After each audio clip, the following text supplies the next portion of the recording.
ಓಂ ನಮಃ ಶಿವಾಯ. ಎಲ್ಲರಿಗೂ ನಮಸ್ಕಾರ. ಇಂದು ಈ ವಿಡಿಯೋದ ಮೂಲಕ ಸಿಂಹ ರಾಶಿಯವರ ಜಾತಕ ಫಲಿತಾಂಶಗಳ ಬಗ್ಗೆ ತಿಳಿದುಕೊಳ್ಳೋಣ. ಇಂದು ನಾನು ನಿಮ್ಮೊಂದಿಗೆ ಹಂಚಿಕೊಳ್ಳಲಿರುವ ವಿಷಯವು ಈ ರಾಶಿಯವರಿಗೆ ಸಂಬಂಧಿಸಿದ ಅತ್ಯಂತ ವಿಶೇಷವಾದ ವಿಚಾರವಾಗಿದೆ. ಈ ಮಾತುಗಳು ನಿಮ್ಮಲ್ಲಿ ಹಲವರ ಮನಸ್ಸನ್ನು ಮುಟ್ಟಬಹುದು. ಏಕೆಂದರೆ ಜೀವನದಲ್ಲಿ ಕೆಲವು ಕ್ಷಣಗಳು ಇರುತ್ತವೆ. ಅವುಗಳನ್ನು ಯಾವುದೇ ಪದಗಳಿಂದ ಸಂಪೂರ್ಣವಾಗಿ ವಿವರಿಸಲು ಸಾಧ್ಯವಿಲ್ಲ. ಕೆಲವೊಮ್ಮೆ ನಮ್ಮ ಅತ್ಯಂತ ಹತ್ತಿರದ ವ್ಯಕ್ತಿಯೊಬ್ಬರು ಮಾಡುವ ಒಂದು ಸಣ್ಣ ಕೆಲಸವೇ ನಮ್ಮ ಜೀವನದ ದೊಡ್ಡ ಸಂತೋಷವಾಗಿ ಬಿಡುತ್ತದೆ.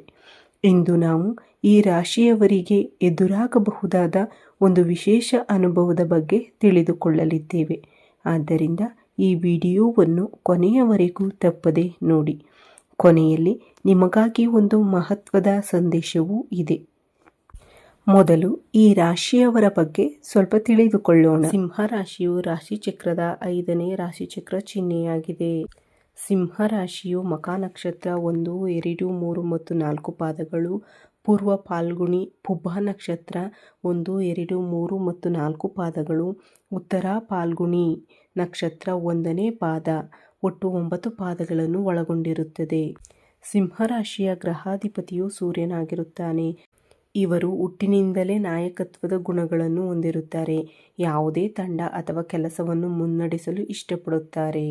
ಶನಿಯ ಪ್ರಭಾವದಿಂದ ಈ ರಾಶಿಯವರು ಅತ್ಯಂತ ಬುದ್ಧಿವಂತರು, ಆಳವಾಗಿ ಯೋಚಿಸುವವರು ಮತ್ತು ಜೀವನವನ್ನು ವಿಭಿನ್ನ ದೃಷ್ಟಿಕೋನದಿಂದ ನೋಡುವವರು. ಇವರಲ್ಲಿ ಅದ್ಭುತವಾದ ನೆನಪಿನ ಶಕ್ತಿ ಇರುತ್ತದೆ. ಹೊಸ ಆಲೋಚನೆಗಳನ್ನು ಹುಟ್ಟಿ ಹಾಕುವ ಸಾಮರ್ಥ್ಯ ಇವರ ವಿಶೇಷತೆ. ಒಂದು ಕೆಲಸವನ್ನು ಎಲ್ಲರೂ ಒಂದೇ ರೀತಿಯಲ್ಲಿ ಮಾಡುತ್ತಿದ್ದರೆ ಈ ರಾಶಿಯವರು ಅದನ್ನು ಹೊಸ ರೀತಿಯಲ್ಲಿ ಹೇಗೆ ಮಾಡಬಹುದು ಎಂದು ಯೋಚಿಸುತ್ತಾರೆ. ಇವರಿಗೆ 6ನೇ ಇಂದ್ರಿಯವು ಉತ್ತಮವಾಗಿರುತ್ತದೆ. ಕೆಲವೊಮ್ಮೆ ನಡೆಯಲಿರುವ ಘಟನೆಗಳನ್ನು ಮುಂಚಿತವಾಗಿಯೇ ಊಹಿಸುವ ಸಾಮರ್ಥ್ಯವು ಇವರಲ್ಲಿರುತ್ತದೆ. ಆದರೆ ಪ್ರತಿಯೊಬ್ಬ ವ್ಯಕ್ತಿಯಲ್ಲಿರುವಂತೆ ಈ ರಾಶಿಯವರಲ್ಲಿಯೂ ಒಂದು ಸಣ್ಣ ದುರ್ಬಲತೆ ಇದೆ. ಅದು ಏನೆಂದರೆ ಇವರು ತುಂಬ ಸುಲಭವಾಗಿ ಜನರನ್ನು ನಂಬಿಬಿಡುತ್ತಾರೆ. ಯಾರಾದರೂ ಪ್ರೀತಿಯಿಂದ ನೀವು ನನ್ನವರೇ, ನೀವು ನನ್ನ ಕುಟುಂಬದವರಂತೆ ಎಂದು ಹೇಳಿದರೆ ಈ ರಾಶಿಯವರು ಅವರನ್ನು ಸಂಪೂರ್ಣವಾಗಿ ಮನಸ್ಸಿನಿಂದ ನಂಬುತ್ತಾರೆ. ತಮ್ಮ ರಹಸ್ಯಗಳನ್ನು ಹಂಚಿಕೊಳ್ಳುತ್ತಾರೆ. ಕೆಲವೊಮ್ಮೆ ಇದೇ ಗುಣದಿಂದ ಅವರಿಗೆ ನೋವು ಉಂಟಾಗುತ್ತದೆ. ಇನ್ನೊಂದು ವಿಶೇಷ ಸಂಗತಿ ಎಂದರೆ ಶನಿಯ ಪ್ರಭಾವದಿಂದ ಇವರ ಜೀವನದಲ್ಲಿ ಕೆಲವು ಕೆಲಸಗಳು ತಡವಾಗಿ ನೆರವೇರುತ್ತವೆ. ಆದರೆ ತಡವಾದರೂ ಶಾಶ್ವತವಾದ ಫಲ ಸಿಗುತ್ತದೆ. ಇನ್ನು ಮುಖ್ಯ ವಿಷಯಕ್ಕೆ ಬರೋಣ. ಇತ್ತೀಚಿನ ದಿನಗಳಲ್ಲಿ ನಿಮ್ಮ ಸಂಗಾತಿಯ ವರ್ತನೆಯಲ್ಲಿ ಏನಾದರೂ ಬದಲಾವಣೆ ಕಂಡಿದೆಯೇ? ಅವರು ಮೊದಲಿನಂತೆಯೇ ಮಾತನಾಡುತ್ತಿಲ್ಲವೇ? ಯಾವಾಗಲೂ ಏನೋ ಯೋಚಿಸುತ್ತಿರುವಂತೆ ಕಾಣುತ್ತಿದೆಯೇ? ನೀವು ಇದನ್ನು ಸಾಮಾನ್ಯ ಎಂದುಕೊಂಡಿರಬಹುದು. ಆದರೆ ಅವರ ಮನಸ್ಸಿನಲ್ಲಿ ನಡೆಯುತ್ತಿರುವ ಸಂಪೂರ್ಣ ಬೇರೆ ವಿಷಯವಾಗಿರಬಹುದು. ಅವರು ನಿಮ್ಮ ಬಗ್ಗೆ ಯೋಚಿಸುತ್ತಿದ್ದಾರೆ, ನಿಮ್ಮ ಕುಟುಂಬದ ಭವಿಷ್ಯದ ಬಗ್ಗೆ ಯೋಚಿಸುತ್ತಿದ್ದಾರೆ, ನಿಮ್ಮ ಸಂತೋಷಕ್ಕಾಗಿ ಏನು ಮಾಡಬೇಕು ಎಂಬುದರ ಬಗ್ಗೆ ಯೋಚಿಸುತ್ತಿದ್ದಾರೆ. ಅವರ ಪರಿಣಾಮವಾಗಿ ಅವರು ಒಂದು ಮಹತ್ವದ ನಿರ್ಧಾರವನ್ನು ತೆಗೆದುಕೊಳ್ಳುವ ಸಾಧ್ಯತೆ ಇದೆ. ಆ ನಿರ್ಧಾರ ಮೊದಲಿಗೆ ನಿಮಗೆ ಅರ್ಥವಾಗದೇ ಇರಬಹುದು. ಇವರು ಹೀಗೆ ಏಕೆ ಮಾಡಿದರು ಎಂಬ ಪ್ರಶ್ನೆ ನಿಮ್ಮ ಮನಸ್ಸಿಗೆ ಬರಬಹುದು. ಆದರೆ ಸ್ವಲ್ಪ ಸಮಯದ ನಂತರ ಅದರ ಹಿಂದಿನ ಪ್ರೀತಿ, ಕಾಳಜಿ, ಜವಾಬ್ದಾರಿ ಮತ್ತು ತ್ಯಾಗವನ್ನು ನೀವು ಅರ್ಥ ಮಾಡಿಕೊಳ್ಳುತ್ತೀರಿ. ಬಹುಶಃ ಅವರು ನಿಮಗೆ ಒಂದು ಸಣ್ಣ ಉಡುಗೊರೆ ನೀಡಬಹುದು, ಅಥವಾ ನೀವು ಬಹಳ ದಿನಗಳಿಂದ ಬಯಸುತ್ತಿದ್ದ ವಿಷಯದ ಬಗ್ಗೆ ಸಂತೋಷದ ಸುದ್ದಿಯನ್ನು ತಿಳಿಸಬಹುದು. ಇಲ್ಲವೇ ಇಷ್ಟು ದಿನ ಮನಸ್ಸಿನಲ್ಲಿ ಇಟ್ಟುಕೊಂಡಿದ್ದ ಭಾವನೆಗಳನ್ನು ಮೊದಲ ಬಾರಿಗೆ ನಿಮ್ಮ ಮುಂದೆ ತೆರೆದಿಡಬಹುದು. ಅದು ಯಾವುದೋ ರೂಪದಲ್ಲಿದ್ದರೂ ನಿಮ್ಮ ಹೃದಯವನ್ನು ಮುಟ್ಟುವ ಅನುಭವವಾಗಿರುತ್ತದೆ. ಇಂದು ಕುಟುಂಬದಲ್ಲಿ ಇದ್ದ ಸಣ್ಣ ಪುಟ್ಟ ತಪ್ಪುಗ್ರಹಿಕೆಗಳು ದೂರವಾಗುವ ಸಾಧ್ಯತೆ ಹೆಚ್ಚು. ಬಹಳ ದಿನಗಳಿಂದ ಮನಸ್ಸಿನಲ್ಲಿ ಇಟ್ಟುಕೊಂಡಿದ್ದ ಮಾತುಗಳು ಇಂದು ಹೊರಬರಬಹುದು. ಒಬ್ಬರನ್ನೊಬ್ಬರು ಅರ್ಥ ಮಾಡಿಕೊಳ್ಳುವ ಸುಂದರ ವಾತಾವರಣ ನಿರ್ಮಾಣವಾಗಬಹುದು. ಗಂಡ ಹೆಂಡತಿಯ ನಡುವಿನ ವಿಶ್ವಾಸ ಮತ್ತಷ್ಟು ಗಟ್ಟಿಯಾಗುತ್ತದೆ. ಪ್ರೀತಿ ಎನ್ನುವುದು ಯಾವಾಗಲೂ ದೊಡ್ಡ ದೊಡ್ಡ ಮಾತುಗಳಲ್ಲಿ ಇರುವುದಿಲ್ಲ. ಕೆಲವೊಮ್ಮೆ ಮೌನವಾಗಿ ಮಾಡುವ ತ್ಯಾಗದಲ್ಲಿ ಇರುತ್ತದೆ. ನಮಗಾಗಿ ತೆಗೆದುಕೊಳ್ಳುವ ನಿರ್ಧಾರಗಳಲ್ಲಿ ಇರುತ್ತದೆ. ನಾವು ನೋಡುವುದಿಲ್ಲದ ಅನೇಕ ಕಾಳಜಿಗಳಲ್ಲಿಯೂ ಪ್ರೀತಿ ಅಡಗಿರುತ್ತದೆ.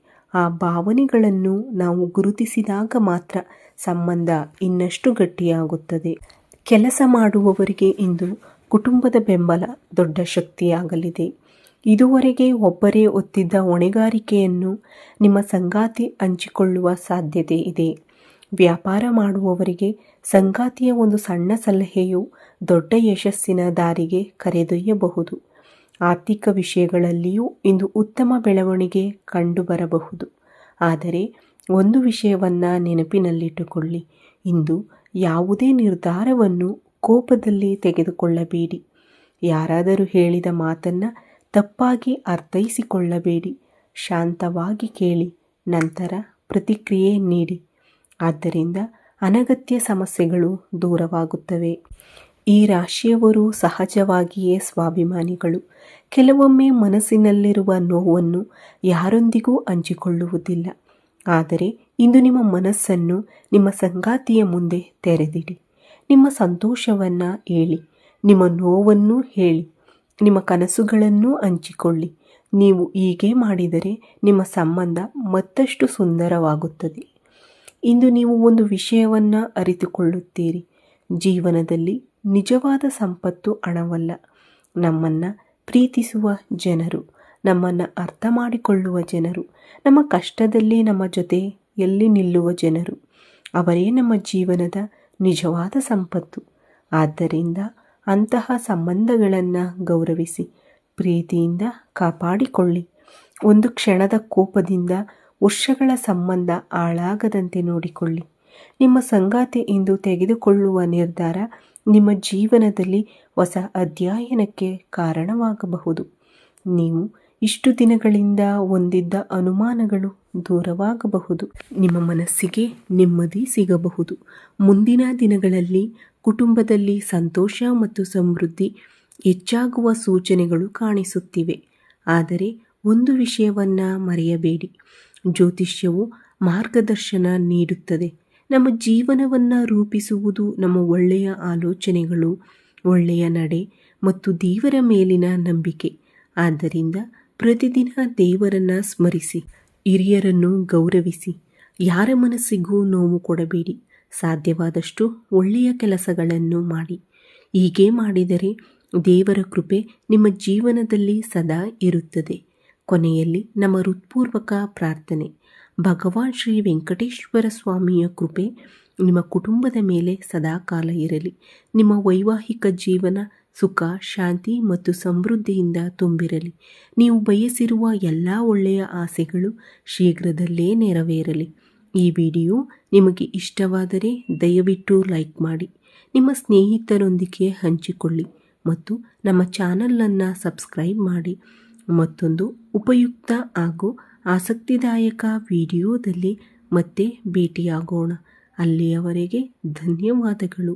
ಜೈ ಶ್ರೀರಾಮ್. ಹರ ಹರ ಮಹಾದೇವ್.